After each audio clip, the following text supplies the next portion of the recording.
Trap Media. Like, share, subscribe, comment, follow us on Twitter. Came up in a drought. Um, all right, so look, this the big debate right now, which I don't see how it's even a debate. Kind of, it's a little irritating. Lomachenko 14-1, Canelo Alvarez 53-1-2.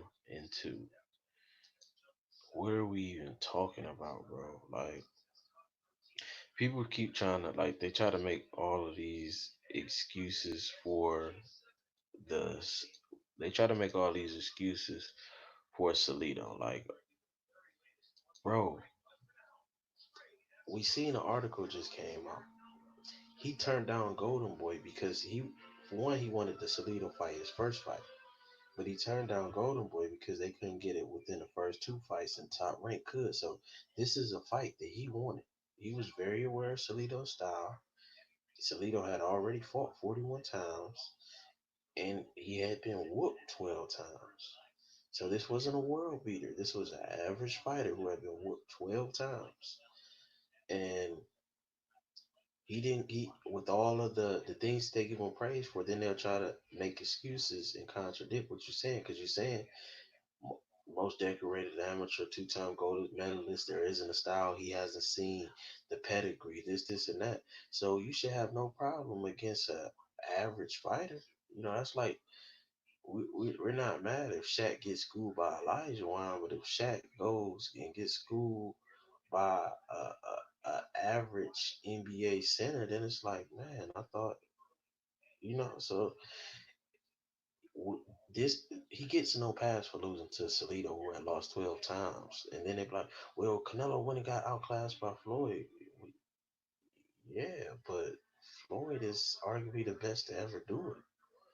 So that's not saying anything. Like Floyd beat everybody. Floyd was undefeated, no matter what age he was.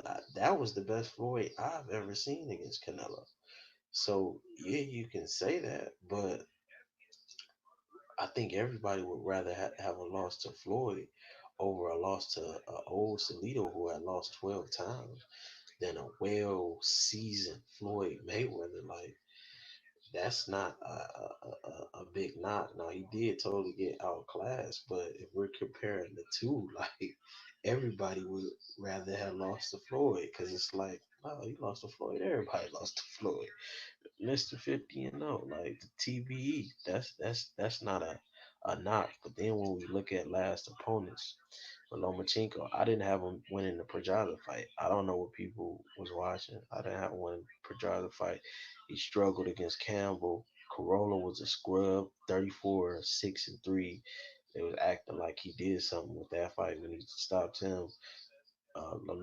Linares was a solid win. He got dropped in that fight. Rigo came up two weight classes, so we don't have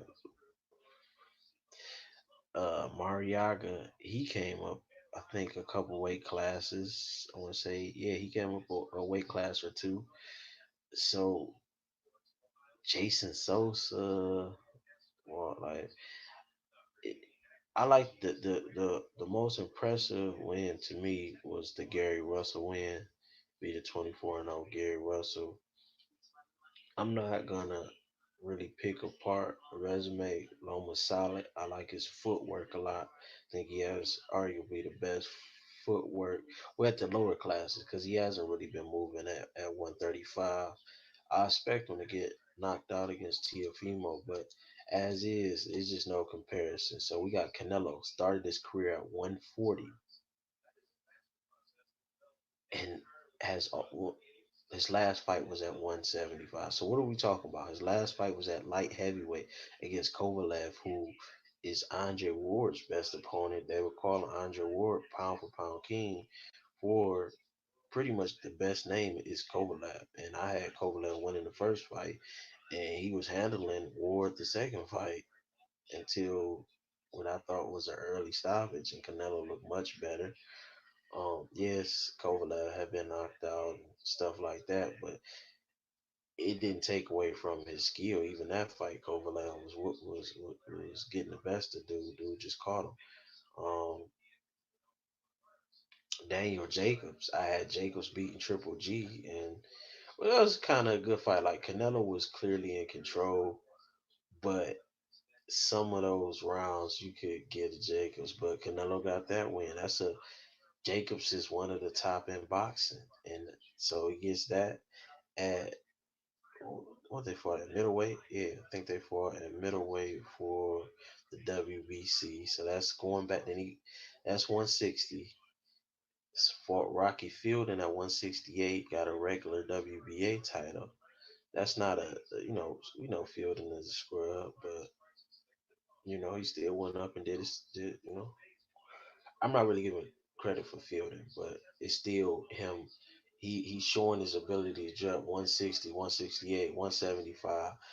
Then the Triple G fight, the second fight, he handled Triple G. The first fight, I would have edged toward. I'm not mad at the draw, but I probably would have edged towards Triple G the first fight. But getting that Golovkin win in a fashion that he did it, standing in that pocket, on the body work, just the skill level of Canelo. It's like he does it all. I think at any weight class, he whoops Lomachenko. If he was still at 140, he whoops Lomachenko, knocks him out easy.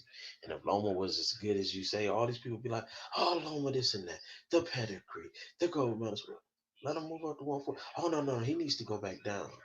But shit, I thought he was better than Floyd, Pacquiao, all of them. Those guys moved up. Pacquiao coming from very very low. I think he's like at 105 at one point. Something crazy. So if he's the best thing since Ali, and his skill level and pedigree is of that ilk, he should have no problem moving to 40 and 47 like a Pacquiao or like a Floyd Mayweather moving from the smaller weight classes. But that's when we get the all the excuses because we understand what's going on. You gotta protect the European. You know how boxing is. But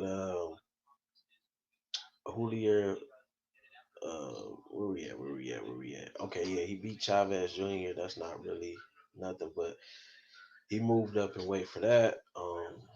Liam Smith, Khan, Cotto, Lara, Floyd, Trout, Josecito Lopez, Shane Mosley.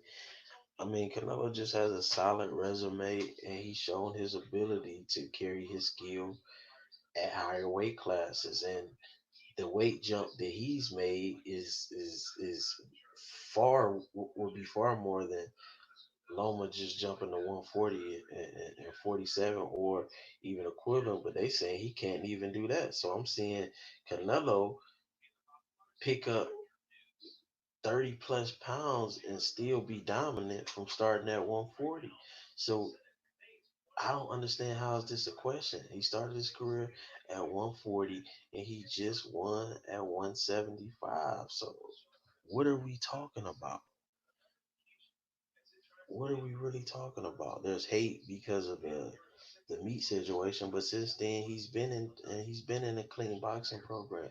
He's been in testings. It's been more focused towards that area, and he's still coming out on top. He went vegan for the Triple G fight, no meat, and still whooped Triple G the second fight. I mean, he didn't whoop him the first fight, but I'm saying that second fight, he still whooped him, even with stricter and harsher testing and more focused. So I just think his skill level and his resume puts him head and shoulders above a Lomachenko. And I think if they were to fight at 140, man, come on. We know Canelo will do that boy dirty. All those skills they saying he got, but they can't carry him at these higher weight classes. If he is what they say he is, he would have no problem transitioning because for what he lacks in power, he would be able to outskill these guys at higher weight classes like Floyd was able to move up and do, like Pacquiao was able to move up and do, and like Canelo has been able to move up and do. But evidently, all of these two-time gold medals and 300 plus fights is not helping him with that. The footwork isn't even still there. Give him respect for what he's done, but when we talking him versus Canelo, stop it. It's not a conversation.